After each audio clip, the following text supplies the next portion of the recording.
This video serves as the final installment or conclusion in my Soviet Airborne Forces series.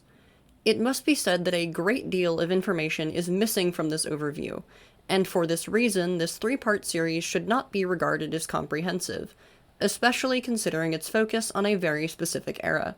I hope that, despite any shortcomings, these videos proved helpful in making information otherwise inaccessible in English more hospitable, and widened the collective understanding of this criminally misunderstood subject. I would also like to thank all of the veterans of the Soviet Airborne Forces who contributed and provided their stories to aid in the completion of the series. Your words were invaluable.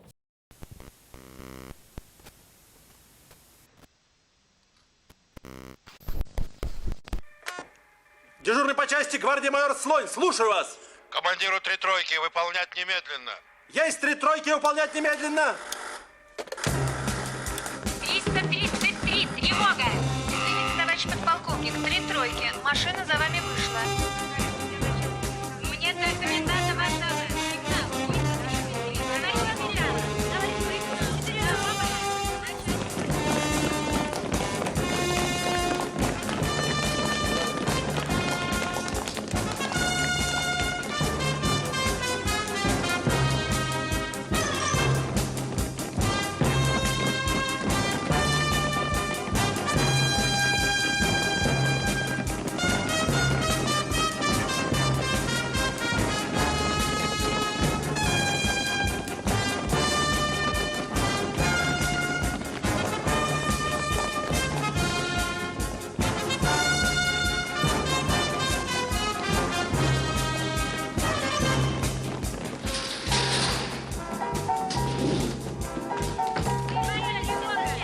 Товарищ капитан, товарищ майор, тревога! Товарищ капитан, тревога!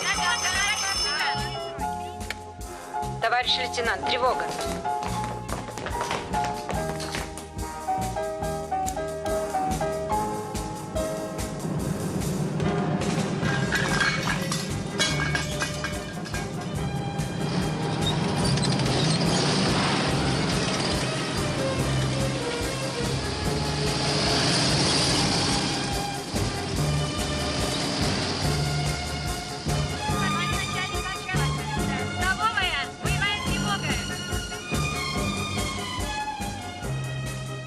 Товарищ старший лейтенант, тревога!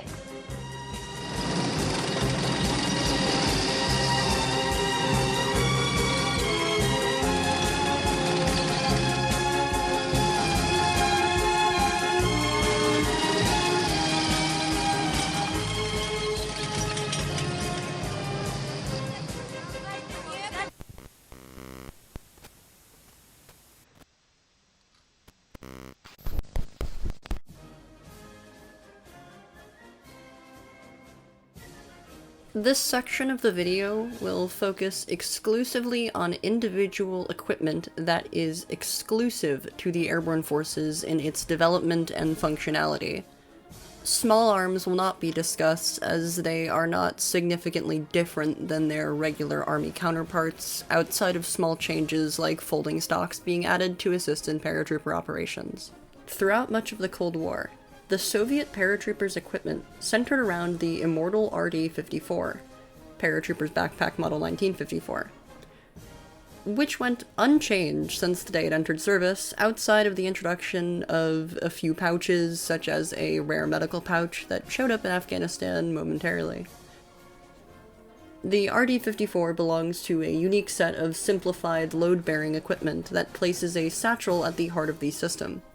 The primary function of the RD-54 is to allow for ammunition, explosives, chemical protection equipment, and battlefield provisions to be carried long distances, while also being light enough to wear during a descent. Each individual within a squad was expected to carry 2 F1 fragmentation grenades, 2 30-round magazines, an entrenching tool, an unspecified number of handheld anti-tank grenades, grenade fuses stored in small side pockets, and consumables similar to what was provided to motorized rifles. This is discussed in my platoon tactics article. It was not uncommon for paratroopers to modify the RD-54, allowing for additional ammunition to be carried alongside other creature comforts. The small size of the RD-54 is often criticized for its inability to sustain significant overpacking comfortably, and the limited ammunition it provides the user. In Europe, these issues are limited by the highly mechanized nature of the Airborne Forces, which allowed for much of the unit's sustainability and ammunition to be carried within their transport. This solidifies the Airborne Forces as an exclusively mechanized force, and demonstrates the fact that to adapt them for light infantry operation, one must make significant changes to their equipment. In Afghanistan, where this was the case, it became the norm for the VDV to overpack their RD-54s. Shown on screen here is a catastrophically overloaded RD-54 that demonstrates the fact that these systems were not by any means suited for combat in the mountains. These critiques proved costly and resulted in the RD-54 receiving a somewhat poor reputation among those of the limited contingent. But this should not reflect the actual system's performance in any other regard. It is a perfectly fine load-bearing system for paratroopers in conventional operations. The RPG-16 is an anti-tank weapon designed specifically for the Airborne Forces. The system can be broken into two pieces, both of which are placed in specialized coverings alongside its ammunition to ensure a comfortable landing. The 58.3mm PG-16V grenade, including the PG-16P propellant charge employed by the weapon, weighs roughly 2.05 kilograms and has a muzzle velocity of 250 meters per second, which accelerates to a maximum speed of 475 meters per second. This is significantly faster than the RPG-7's PG-7V, which has an initial velocity of 115 meters per second, with a 300 meter per second maximum. PG-16V has a unique design when compared to PG-7V, as the round 6 stabilizing fins are placed towards the front of the munition, alongside the nozzle block.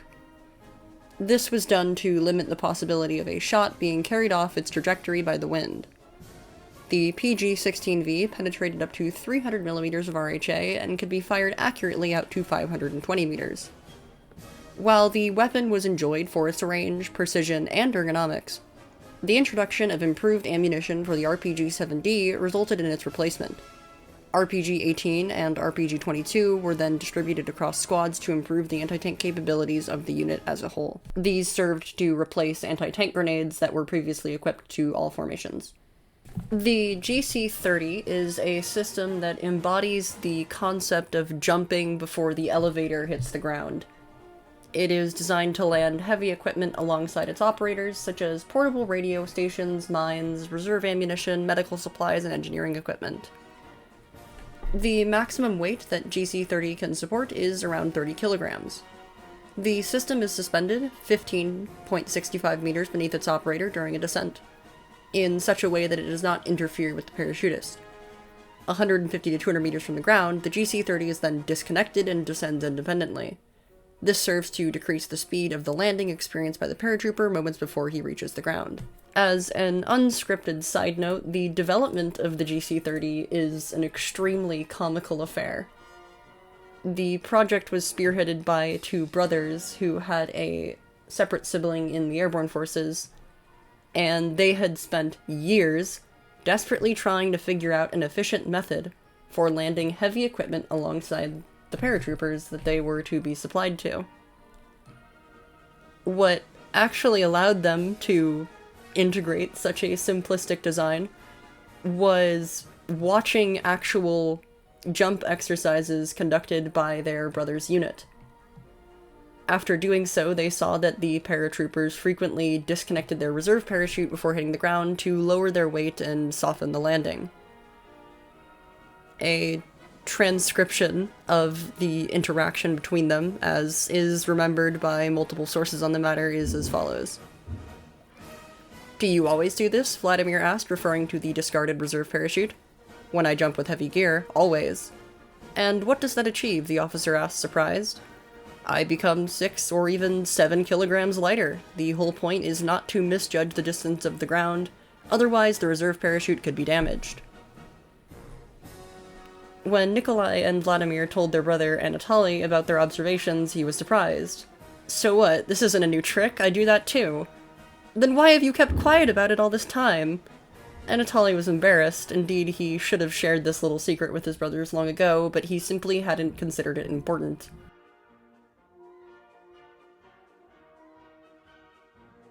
The D1 family of parachutes, initially developed in 1955, was an important step in the modernization of the Airborne Forces. Before the introduction of this system, significant skepticism surrounded the concept of a parachute with a round canopy. This configuration was believed to be unstable when compared to the traditional square canopy employed by earlier models. Of course, after tests were conducted involving the D1, it was found that this was indeed the superior layout, which led to its adoption shortly thereafter. D1 was originally designed to provide a simple parachute system that was accessible to those undergoing basic training. Including the paratrooper and all of his associated equipment, the D1 had a combined weight of 120 kilograms.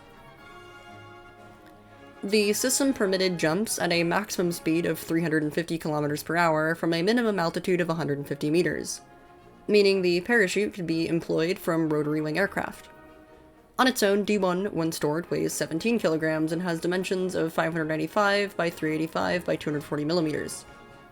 The canopy has an area of 82.5 meters squared when deployed and is connected to the individual by 28 SH-KHB 125 cotton cords, which can each withstand up to 25 kgf. In 1959, due to the increased flight speeds of modern transport aircraft, it was necessary to improve the D1's tolerance. This was done through the strengthening of all relevant materials and the introduction of a secondary stabilizing parachute.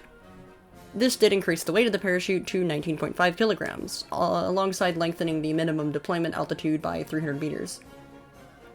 These disadvantages were offset by the fact that the new D1-8 parachute increased the maximum deployment ceiling by 1,000 meters, and effectively negated deployment speed regulations. The stabilizing parachute also ensured that the user did not tumble and would always exit the aircraft with his feet towards the ground. The parachute also introduced much-needed redundancy, which reduced accidents. One such introduction was the so-called double cone lock, which could be automatically activated by the integrated safety mechanism if one did not pull their parachute in time. One of the primary advantages D1-8 provided was that the pilot chute cords no longer possess the tendency to wrap around the user's legs, equipment, or head during a descent. The pilot chute of earlier iterations was also prone to causing failures if it overlapped with the main parachute, which could cause the entire system to fail. D1-8's descent speed was favorable when compared to D1. The gradual speed reduction meant the user experienced 2 or 3 times less G-forces when compared to the former. To train recently conscripted paratroopers and civilian skydivers, the D1-5U was introduced. This variant featured a simplified control mechanism that made it significantly easier to orient the parachute in the air and perform accurate landings. This was achieved through the introduction of 3 holes in the rear of the canopy that allowed for air to be pushed through the system, and by extension, pushing the operator forward at a speed of 2.47 meters per second. In the 1970s, the D5 parachute would enter service and replace the D1 series. This was a rather advanced design, in that it was simplified to just one parachute, removed the pilot chute, featured the immediate deployment of the stabilizing parachute, and allowed for deployment speeds of 400 kilometers per hour. The D5 increased the maximum deployment altitude by 6,000 meters and the descent speed of the user, making the landing safer to conduct and more efficient. The D5, like the D1-8, could employ 2 semi-automatic or automatic safety mechanisms for added redundancy. The one major disadvantage presented by this configuration was the lack of a dedicated steering mechanism. One could adjust their trajectory by shifting their weight, but this was not sufficient for anything other than avoiding obstacles. D5's canopy is made from nylon and has an area of 83 meters squared when deployed.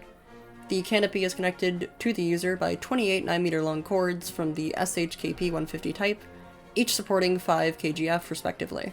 In the early 1980s, a new parachute known as the D6 was put into production to replace the D5.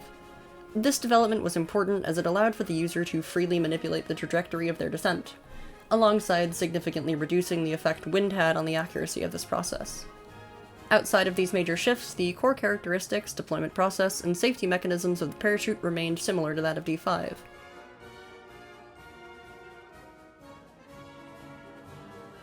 As the Cold War began, patches on airborne uniforms were abolished. This was officially enacted in 1955 by order of the Minister of Defense of the USSR number 105. As this order was issued, competition began to create a new airborne insignia that would represent the airborne forces and their modernizations. The requirements for an insignia to be accepted as outlined by Margalov were as follows. It had to be simple, it had to clearly demonstrate the purpose of the airborne forces, and it could not contain any quote-unquote frills. In the words of Margalov, just don't make any heraldic fabrications. Soldiers and officers were requested from across the airborne forces to submit their ideas.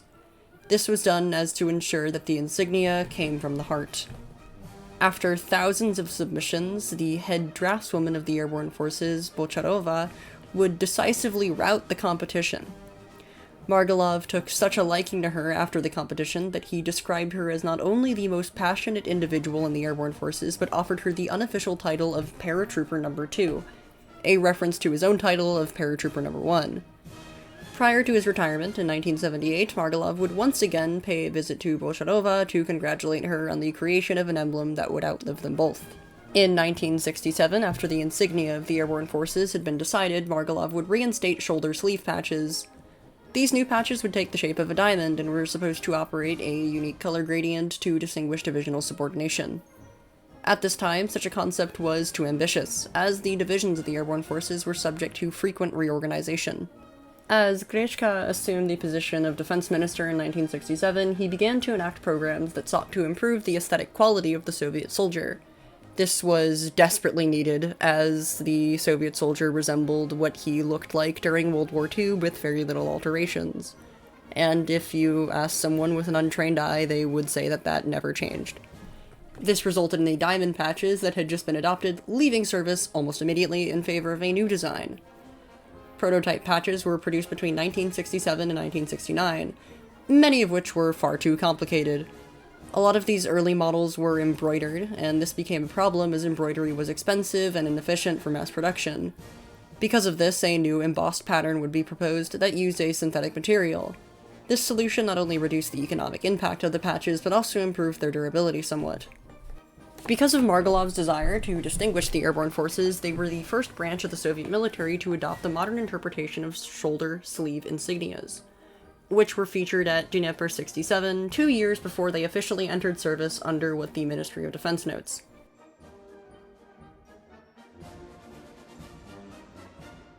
For the sake of simplicity, I will not be covering the entire history of the Il-76 in this video.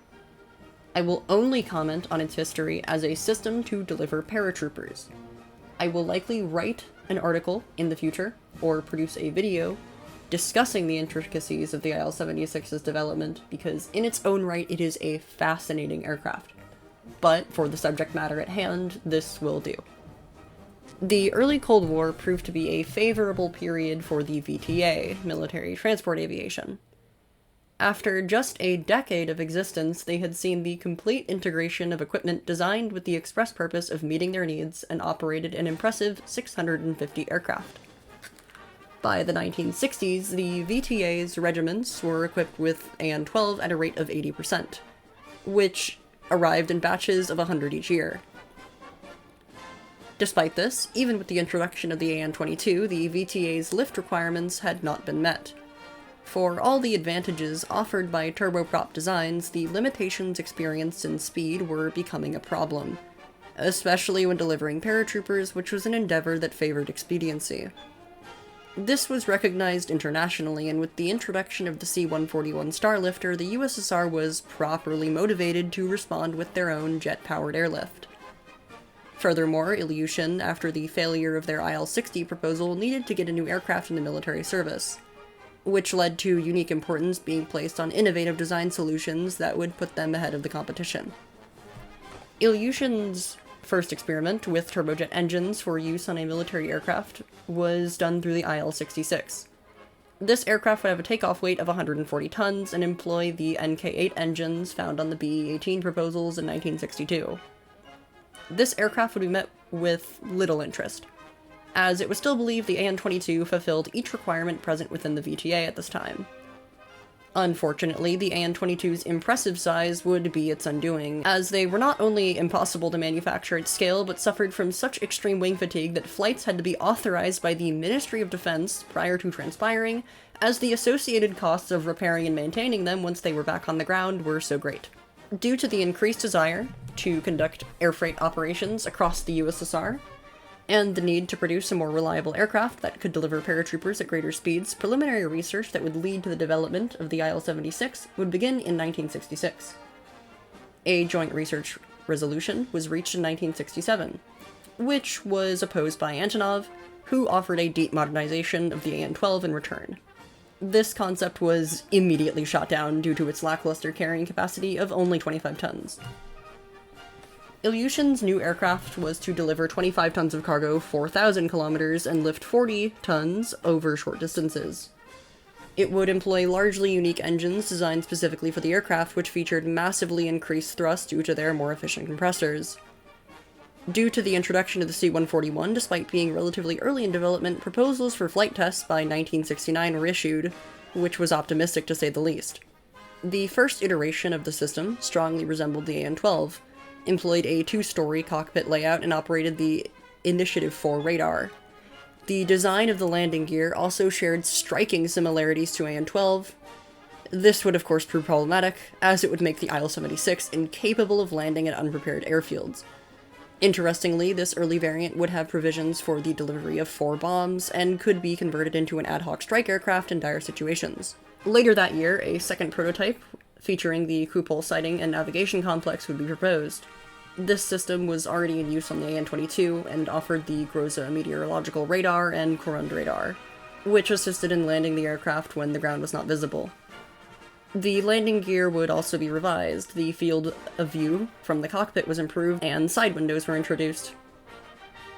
In the next iteration of the aircraft, the nose was shortened to provide greater visibility, and the weather radar's radome was widened at the bottom to increase its field of view. In collaboration with Sagi, aerodynamicists and designers refined the tail contours of the fuselage for improved airflow.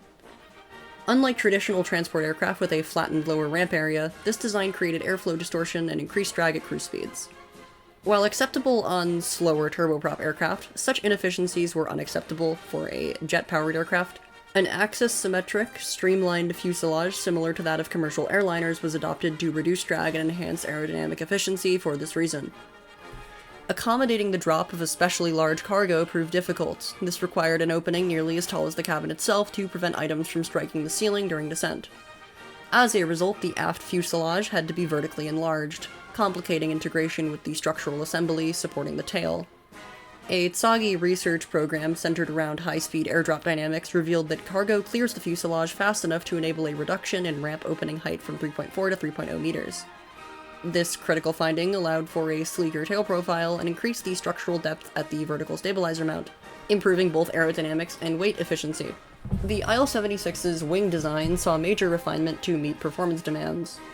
To accommodate increased takeoff weight and extended range, the wingspan was enlarged by 7 meters, bringing the total area to 300 meters squared, which was, interestingly enough, virtually identical to that of the C-141. Structural revisions relocated all 4 engines to the mid-wing sections. This resulted in a wing loading of 500 kg-m squared, comparable to that of the Tu-22. A moderate sweep angle of 25 degrees in conjunction with P-151 aerofoils. A moderate sweep angle of 25 degrees in conjunction with P-151 airfoils, 12.9 to 10.9% relative thickness, enabled a high cruising speed of Mach 0.77, while also delivering strong lift at low speeds for reliable takeoff and landing performance. The wing has a -3 degree geometric twist from root to tip to aid in lift, alongside the camber, which helped delay flow separation at high angles of attack, improving lift and control during both low-speed operations and high-altitude cruising. A -3 degree anhedral was introduced to moderate roll stability and enhance lateral control. The result was a highly efficient wing that surpassed even that of the already highly efficient AN-12, which was the gold standard in Soviet transport aviation. The Il-76's flight control system was designed for enhanced reliability and minimal redundancy. Great care was taken to optimize simplicity and weight. Avionics were consolidated in the PN-PK-76 aiming and navigation complex. providing precise, automated, all-weather, day and night flight capabilities. This system significantly reduced the pilot's workload by enabling automated routing, drop zone approaches, targeting, parachute operations, and automatic landings. This complex even included provisions to engage fully automatic formation flight with maintained spacing and speed. Following the aircraft's maiden flight, factory testing commenced with a focus on evaluating takeoff, landing, and general flight performance. By early 1972, test efforts expanded to assess the stability and control during airdrop operations for personnel and heavy cargo.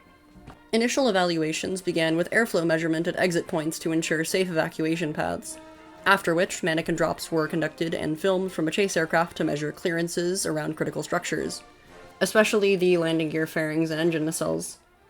Reference grids applied to the fuselage aided in precise distance measurements. Before live paratroopers could deploy from the aircraft, essential preparatory work was conducted to assess airflow and potential convergence patterns after exiting the aircraft from different locations. This was engaged via dummies, which were manually released by experimenters positioned near the exits. Each dummy weighed approximately 120 kilograms when equipped with a parachute and required 2 people to handle. The releases were then filmed from the ground to analyze their descent trajectories. The process was physically demanding, and occasionally hazardous. There were incidents remembered by those involved, where those throwing the dummies unintentionally fell from the aircraft alongside them, though fortunately they were wearing parachutes and no injuries were sustained from these errors. To improve safety and efficiency, sloped guide rails were installed at each exit point. Each dummy was fitted with a spherical roller, which allowed it to travel smoothly along the rail. Up to 7 dummies could be suspended on each rail. A single locking pin, activated by a nylon cord, secured each of them.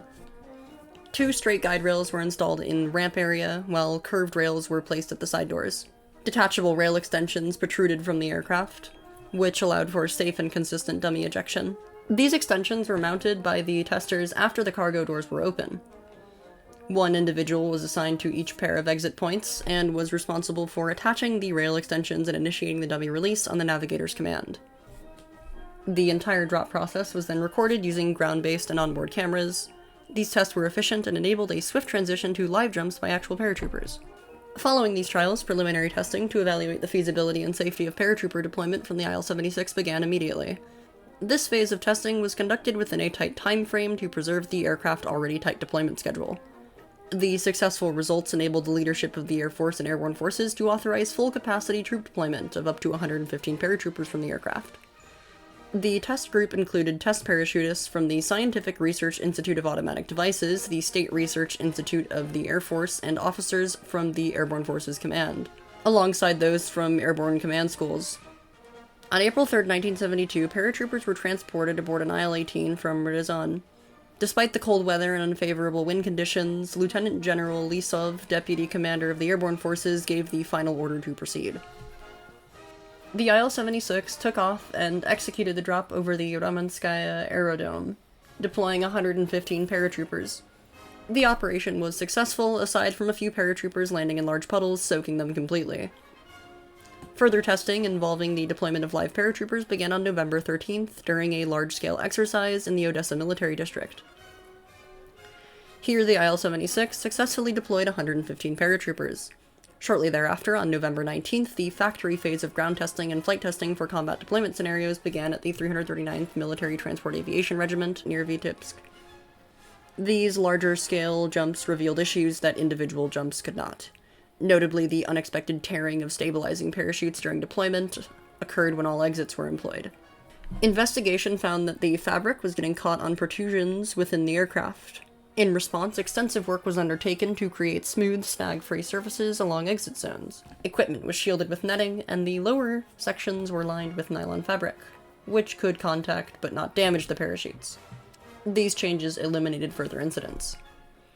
Winter tests revealed yet another issue: paratroopers slipping on the cargo bay floor en route to exit points. This was caused largely by poor traction, which led to the development of anti-slip panels, which not only resolved the issue, but also eased boarding via the ramp. Further testing confirmed safe deployment was possible from 1, 2, and 3 exit configurations. While 4 exit drops were possible, they posed a risk of parachutist convergence during stabilization, and as a result, a modified procedure was adopted for training. Troops boarded in a 4-exit layout, but deployed in 2 waves from side doors. For large exercises, a 3-exit configuration was used, 2 from the doors and 1 from the ramp, and 4-exit deployment was reserved for combat operations, where factors such as drop zone size, deployment time, and regrouping efficiency took priority. The Il-76's cockpit layout required a unique, specifically designed, inclined escape tunnel. Upper deck crew evacuated via the tunnel from above, while the navigator accessed it from below.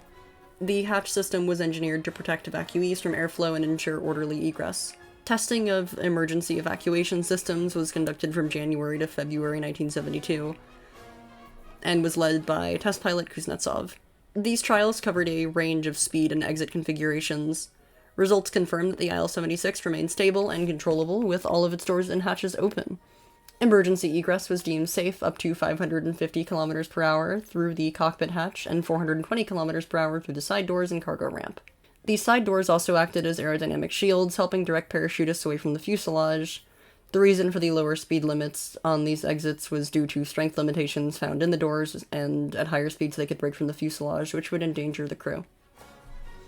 During egress tests throughout the side doors and cargo ramp, a critical issue arose related to the D-1-8 parachutes. As was noted previously, these systems were adopted and widely employed since 1959. The D-1-8 had generally proven itself to be a reliable system on a myriad of aircraft. Its static line deployment involved a 3-meter line clipped to a fixed cable inside the aircraft, which activated the parachute upon exit. However, on the Il-76, turbulent airflow caused the long static lines to move unpredictably, creating safety hazards. Resolving this required extensive work to stabilize airflow around the side doors and cargo ramp. Fortunately, by the late 1960s and early 1970s, the Airborne Forces introduced the D-5, which featured an improved deployment system. The pilot chute deployed immediately upon exit, and the lighter synthetic canopy fabric enhanced its functionality. The stabilizer was compactly stored and attached by a short carabiner to the static line cable, significantly reducing the interference at the exit. This advancement was key to enabling safe egress and parachute operations. The Il-76 was designed to support the parachute deployment of 115 personnel and transport 145 passengers. This was achieved through 2 seating arrangements, central seats along the cabin's center line and side seats mounted along the fuselage walls. Drawing on Antonov's experience in U.S. aircraft design from the C-130 and C-141, the Il-76 adopted the proven AN-22 central seats. Each interchangeable central seat section accommodates 8 individuals and can be installed with or without a monorail, regardless of flight direction, facilitating quick reconfiguration. The side seats double as storage for the aircraft's onboard medical equipment. The parachute deployment system includes what are known as forced parachute deployment cables, or PRP. This includes a mechanism for retracting these lines and cables from the cargo hatch and side doors after a successful deployment. Additional equipment employed in an airdrop configuration includes flow interrupters at the doors and ramp, and flow separators near the ramp to manage paratrooper movement. In standard operations, the aircraft accommodates 114 paratroopers plus a jump commander. Dividing evenly among the exits present on the aircraft, one would offer a reasonable 28 paratroopers per exit, but this is unrealistic, as exiting via the ramp takes 0.8 seconds per person compared to the 1.2 seconds per person present with the side doors, due to the sharp directional change, delaying the deployment process. Calculations and tests determined that 24 to 25 paratroopers exit each side door and 33 exit each side of the ramp. These figures are favorable and ensure a reduced drop zone. To prevent confusion between these streams of paratroopers hurrying from the aircraft, fabric flow separators are installed on the PRP cables at fuselage frames 29 and 41, sometimes 45. Additional separators towards the forward cargo cabin and ramp direct paratroopers from side and central seats to their designated exits. Stop markings on the floor near the doors and ramp guide paratroopers to proper staging positions. Flow interrupters at the doors and ramp enable airdrops to be halted at a single exit or entirely in case of an emergency. These flow interrupters were always staffed by the most experienced paratroopers within the formation and the unit commander himself. At their posts, parachutists use what are known as extension lines at these side doors. These are mounted on the PRP cables directly at the ramp. The extension comprises 2 parts, a 1,740mm section fixed at frame 65, and a 350mm adapter linking the individual parachute to the extension. Upon the prepare command, jumpers take positions at the flow interrupters, attaching their stabilizing parachute carabiners to the extensions. These extensions serve to deploy their stabilizing canopies. Following this, the stabilizer containers remain on the PRP cables and must be cleared from the door openings before they can be closed. A retrieval system was developed to aid this process by engineers Morozov and Romanov, which includes a pulley-operated mechanism, carriage, guide rail, and sliders, which can operate manually or electrically. Originally installed at the side doors and cargo hatch, these retrieval mechanisms were later consolidated to one per side at the cargo hatch, eliminating units placed at the side doors. This was done following studies that found the stabilizer containers rarely extended past the door's edges and that manual removal after drops was acceptable. The PRP cable system for accompanying paratroopers deployed to separate drop zones includes 2 side and 2 central cables. Side cables secure stabilizer carabiners for paratroopers situated in the side seats, while central cables accommodate those on central seats. The Il-76 features a signaling system for paratroopers, providing both visual and auditory cues. 2 illuminated signs on frames 14 and 65 display GO in green and HOLD in red. Traffic lights, which display yellow, which means prepare, and green, which means go, as well as red, which is hold, are installed near the side doors to supplement these signs. A distinctive element present within the Il-76 that is hated by paratroopers is the jump siren atop the cargo cabin, which displays the navigator's signals. At the prepare signal, it emits a short beep that serves to wake up the paratroopers, who are typically asleep during a flight, especially on longer missions due to pre-jump stress and fatigue. At go, it sounds a prolonged, piercing tone that is apparently so intense, according to veterans, it makes one want to jump out of the aircraft just to escape it. I will likely elaborate upon this concept in later articles or videos, but the GSH-23 at the rear of the aircraft serves the purpose of laying chaff, with specialized anti-radar ammunition as opposed to legitimate defensive action against opposing aircraft.